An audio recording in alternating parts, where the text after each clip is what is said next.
Bonjour et bienvenue dans cette nouvelle émission. Aujourd'hui, le sujet sera Jacob devient Israël. Faisons un court résumé de l'émission précédente pour rentrer dans le contexte. Rebecca, l'épouse bien-aimée d'Isaac, fils d'Abraham, devient enceinte après de longues années de stérilité. En elle, en son sein, il y a une lutte et le Seigneur va lui révéler.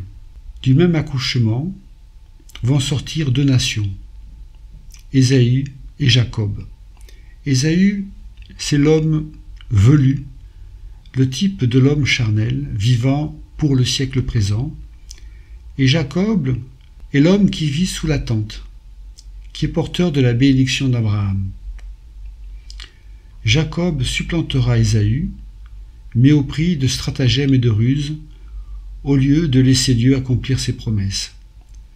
Dieu a permis, Dieu a laissé faire, mais Jacob apprendra la patience à l'école de Dieu pour laisser le Seigneur agir.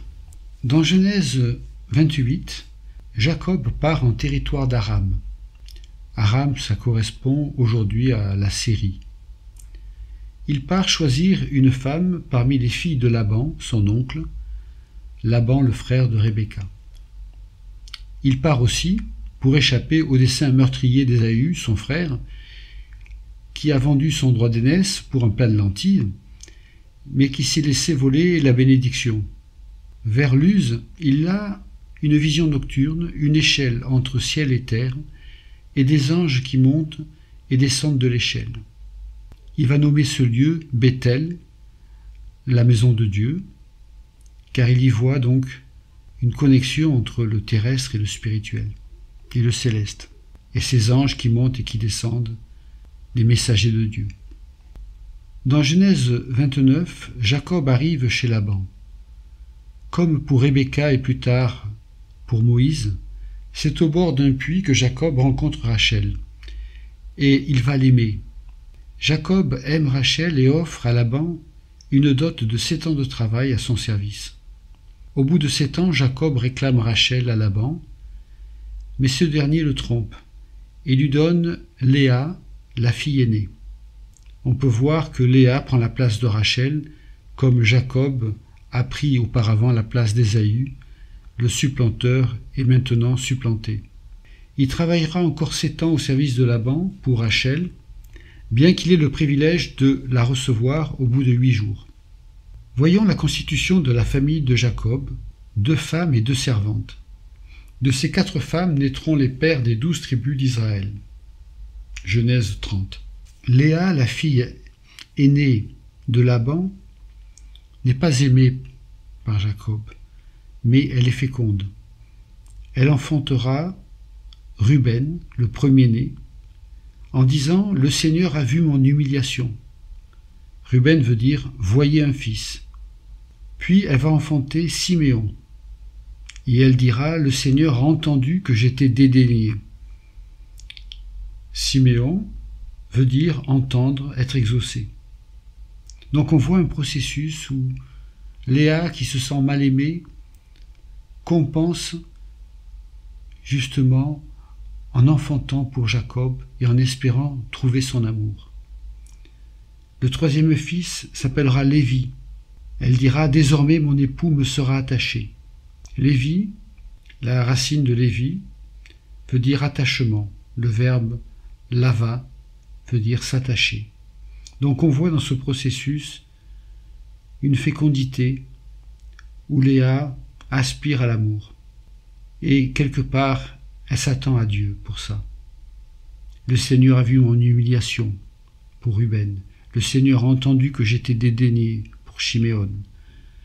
Désormais mon époux me sera attaché pour Lévi. Puis voilà qu'elle enfante le 4e fils, Juda, Yehuda. Et là elle dit, pour le coup, je rends grâce à l'Éternel. Avec ce 4e fils, elle rend grâce à Dieu. Quelque part, il y a un aboutissement dans sa requête. Elle a appris à s'attendre à Dieu et elle a reçu une consolation de Dieu. Et elle rend grâce à l'Éternel. Avec Juda, personnage clé des patriarches, elle va cesser d'enfanter. Rachel, de son côté, est toujours stérile, et elle jalouse sa sœur. Du coup, elle va donner Bilha, sa servante, pour enfanter à sa place. Bilha va enfanter 2 fils à Jacob, et Rachel leur donnera le nom. Il y aura Dan, en disant « Le Seigneur m'a jugé et a écouté ma voix ». Dan à la racine, qui veut dire juge, qui va donner le prénom de Daniel, l'Éternel juge. Après Dan, il va y avoir Nephtali. Nephtali, elle dira « C'est une lutte de Dieu que j'ai entreprise ». En effet, Nephtali veut dire ma lutte. Puis Léa, qui n'enfante plus, va elle aussi donner sa servante Zilpa comme épouse à Jacob pour enfanter à sa place. Zilpa va enfanter 2 fils, Gad et Aser. Gad veut dire en fait le bonheur. Et Aser, Asher, il est né pour mon bonheur. Asher veut dire heureux.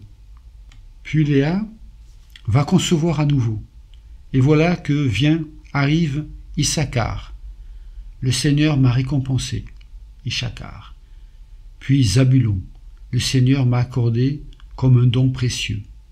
Voilà les enfants de Jacob. Et Rachel, stérile, va maintenant devenir féconde. Le Seigneur se souvient de Rachel, il va l'exaucer, et Rachel, finalement, va enfanter pour Jacob le 11e fils. Mais quel fils? Ce sera Joseph. Elle appellera Joseph en disant « Dieu veuille me donner un 2e fils ». Elle a soif de fécondité, elle a soif de donner, d'enfanter. Et elle va donner Joseph. Après la naissance de Joseph, le 11e fils, Jacob acheva son contrat de travail. Jacob fixe à présent son salaire en nature et il va s'enrichir au travers d'artifices plus ou moins rusés. Finalement, le climat est tendu avec son beau-père et il décide de fuir avec sa famille. Dans la précipitation, Jacob quitte Laban avec sa famille et Rachel dérobe des dieux de son père. Le fruit de cet acte sera amer et lui coûtera la vie. En effet, plus tard, Rachel perdra la vie sur le chemin de Bethléem, en accouchant du 12e fils, le dernier de Jacob, Benjamin.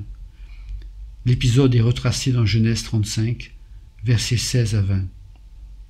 Rachel, avant d'expirer, nomme son fils Benoni, le fils de ma douleur. Mais Jacob le nommera Benjamin, fils de ma droite. Il y a là une image messianique. Pour Rachel, l'enfant qui naît à Bethléem sera le fils de la douleur. Elle représente le peuple hébreu, Israël. Pour Jacob, qui représente le père, il nommera le fils Benjamin, fils de ma droite. Jacob est le père, Benjamin est le fils de sa droite, c'est-à-dire le Messie, Jésus-Christ, à la droite du Père. Il y a là une image merveilleuse, messianique. Donc, revenons à Laban, qui, averti de la fuite de Jacob et des siens, se met à poursuivre son neveu Jacob. Laban cherche en effet ses téraphins. Ce sont des statuettes de dieux domestiques. La sentence de Jacob se trouve au verset 32 de Genèse 31. Il dit « Mais périsse celui auprès duquel tu trouveras tes dieux. En présence de nos frères, examine ce qui t'appartient chez moi et prends-le. » Jacob ne savait pas que Rachel les eût dérobés. Finalement, Laban ne les retrouve pas. N'étant pas arrivé à ses fins, il envisage la réconciliation et il fait une alliance avec Jacob, une limite à ne pas dépasser dans un sens comme dans l'autre. Et Laban repartit en embrassant ses fils et ses filles et il les bénit. Finalement, le jugement est venu par Jacob et Rachel perdra la vie en donnant naissance à Benjamin. Avant une grande épreuve, Dieu envoie un grand encouragement. En effet, Ésaü n'a toujours pas oublié la tromperie de Jacob. Son désir de vengeance reste présent. L'angoisse et la frayeur saisissent Jacob quand il apprend que Ésaü s'apprête à le rencontrer avec 400 hommes. Genèse 32, verset 7. Le combat s'annonce disproportionné et Jacob fait passer tout son camp au gué de Jabok. Le gué de Jabok, Mayavar Yabok. Jacob reste seul dans la nuit. Avant de rencontrer son frère, Jacob doit acquérir une autre stature.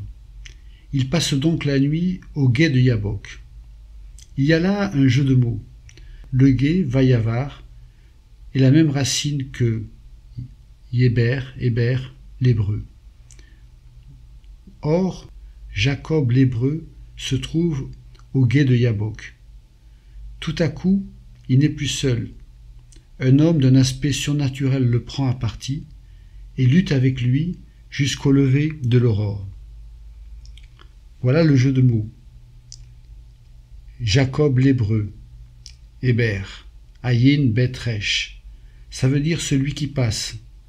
Dans Héber, il y a la racine Ayin Bet qui veut dire le nuage, c'est-à-dire le nuage, c'est ce qui passe dans le ciel. Héber, donc Ayin Bet Resh, l'hébreu, c'est celui qui passe, qui traverse. Un premier sens nous révèle la vocation d'un peuple, simplement de passage dans ce monde sans Dieu, répondant à l'appel de Dieu et allant vers sa patrie céleste. C'est aussi la vocation d'un peuple, image d'une humanité, appelée à passer vers la dimension divine. Si elle n'obéit pas, elle se verra errante de terre en terre extérieure. Donc, l'hébreu se trouve justement au gué de Yabok, le gué qui est la même racine que Héber. Voyons plus loin cette racine de l'hébreu, Héber, Ayin Bet Resh.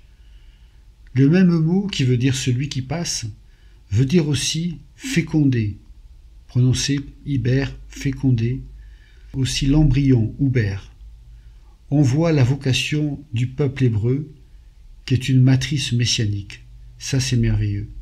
Dans le mot de hébreu, du mot hébreu, c'est évidemment, ça nous parle de ce passage que nous avons à faire du temporel à l'intemporel, du terrestre au céleste, de la vocation de l'homme, de faire le passage. Mais aussi, il y a là l'image de l'embryon. Le peuple hébreu n'est pas n'importe qui, c'est la matrice messianique.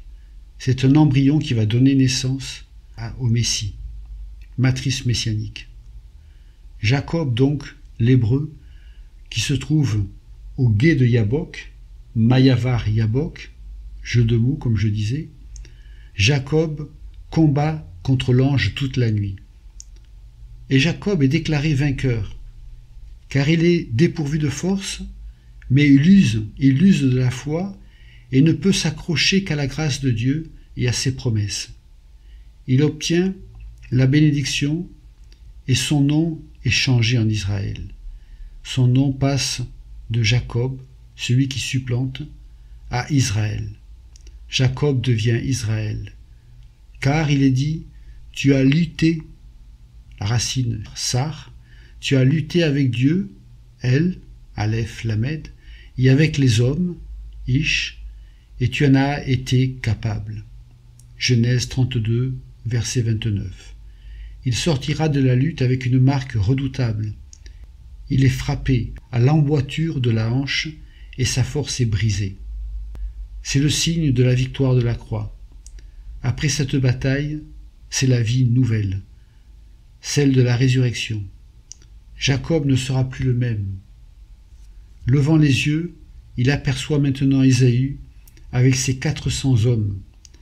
Il ne cherche plus à se dissimuler, mais il passe en tête devant sa famille, car Jacob est devenu Israël. Israël, c'est Yod, Shin, Resh, Aleph, Lamed. L'anagramme sera Lirosh, c'est-à-dire Lamed, Yosh, Resh, Aleph, Shin, qui veut dire « à moi la tête ». Il est en tête. Il n'est plus la queue, il est la tête. Ésaü est désarmé de sa colère. C'est la grande réconciliation. Il ne voit plus Jacob, le supplanteur rusé, mais il voit un Jacob brisé, transformé, passé par le brisement divin. L'amour fraternel supplante la haine de vengeance. Il court vers son frère et l'étreint. Genèse 33, verset 4, il est écrit « Ésaü courut à sa rencontre, l'embrassa, se jeta à son cou, lui donna le baiser, et ils pleurèrent. » Jacob insiste pour que son frère accepte son offrande, puisqu'il l'a accueillie favorablement, comme un signe d'alliance et de reconnaissance.